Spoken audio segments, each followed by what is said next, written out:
freedom is the voice that cannot be silenced. Mazi Nnamdi Kanu has shown us that truth is stronger than chains. They may try to bury justice, but justice always rises. They may try to cage courage, but courage always breaks free. Stand bold, stand united, stand unshaken, because freedom is our right, and no power can take it away. Victory is certain, because freedom cannot die. With this, I welcome you to today's episode, where we examine the personality, leadership style, ideology, and vision of our great leader, Mazi Nnamdi Kanu, and place them in historical context by comparing them with genuine, selfless freedom fighters across Africa and the world. This idea is born out of my desire to make sure I talk about our great leader, Mazi Nnamdi Kanu, every single day until he comes out of prison with Biafra freedom. Today, we will be talking in detail about the lessons from the Biafran experience, memory, sacrifice, and the unfinished struggle for dignity. History does not always end when the guns fall silent. Some events refuse to remain in the past because the questions they raised were never answered. The Biafran experience is one such chapter, an episode of African history that continues to shape identity, politics, and collective memory decades after the war officially ended. In today's episode, we examine the lessons of the Biafran experience, not as propaganda, but as history. History written in human suffering, resilience, and unresolved justice.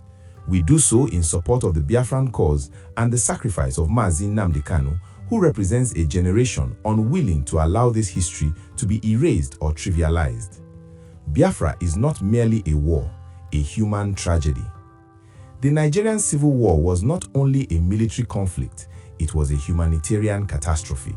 Millions died, many from starvation and disease.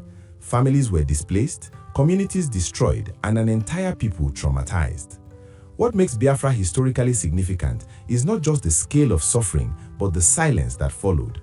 Unlike other global tragedies that led to truth commissions, reparations, or national reconciliation, Biafra was largely treated as something to forget rather than something to heal.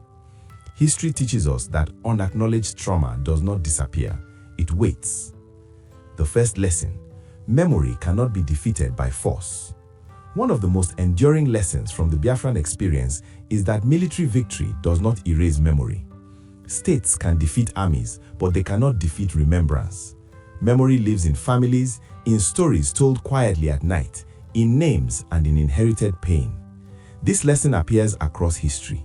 The Armenian people carried memory long after denial followed genocide. The Palestinian struggle persists because displacement was never resolved. The Kurdish people remain divided across borders because their identity was denied. Biafra belongs in this global pattern. Attempts to suppress memory only deepens its significance. Mazi Nnamdi Kanu's role has been to give public voice to private memory, to say aloud what many were told to forget. The second lesson: silence is not reconciliation. True reconciliation requires truth. Without truth, silence becomes a form of injustice. After apartheid, South Africa chose a Truth and Reconciliation Commission. Rwanda confronted genocide openly, however painful. Germany faced its history with public accountability. Nigeria never truly confronted Biafra. The absence of national reckoning meant that grievances remained unresolved, allowing resentment to harden across generations. This is not unique to Nigeria, it is a universal lesson. Ignoring injustice does not preserve unity, it delays conflict. Mazi Nnamdi Kanu and the continuation of history. Mazi Nnamdi Kanu did not reopen old wounds, he exposed wounds that never healed. His advocacy for Biafra is best understood as historical continuity, not rebellion for its own sake. He represents descendants of survivors who were told to move on without justice, to forget without acknowledgement, and to belong without dignity. Support for Kanu is therefore rooted not in hatred, but in memory and moral demand. History respects those who refuse to let injustice be buried under convenience. Thomas Sankara and the lesson of dignity. Thomas Sankara believed dignity was non-negotiable. He understood that political freedom without psychological and economic dignity was incomplete. Sankara taught Africa that liberation must include self-respect, historical honesty, and accountability. For this, he paid with his life. Biafra teaches a similar lesson. Without dignity, unity becomes hollow. Patrice Lumumba and the cost of unfinished freedom. Lumumba's Congo achieved independence but not sovereignty. External control remained, and Lumumba paid the ultimate price for demanding real freedom. Biafra's defeat did not resolve the conditions that produced the war, just as Congo's independence did not resolve exploitation. History reminds us that unfinished freedom produces future resistance. The Kurdish experience, a global parallel. The Kurds fought, lost, were divided and suppressed. Decades later, their struggle continues, not because they enjoy conflict, but because identity denied does not vanish. Biafra follows this same pattern. Borders drawn without consent eventually face resistance. This is not ideology, it is historical law.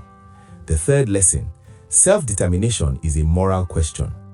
Biafra teaches us that self-determination is not simply political, it is moral.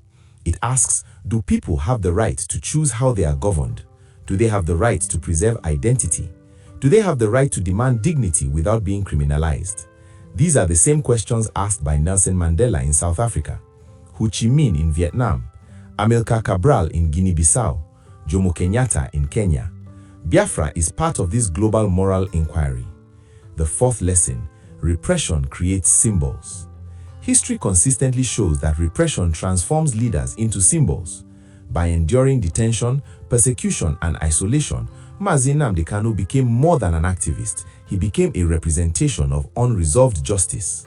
Mandela became larger in prison. Biko became immortal in death.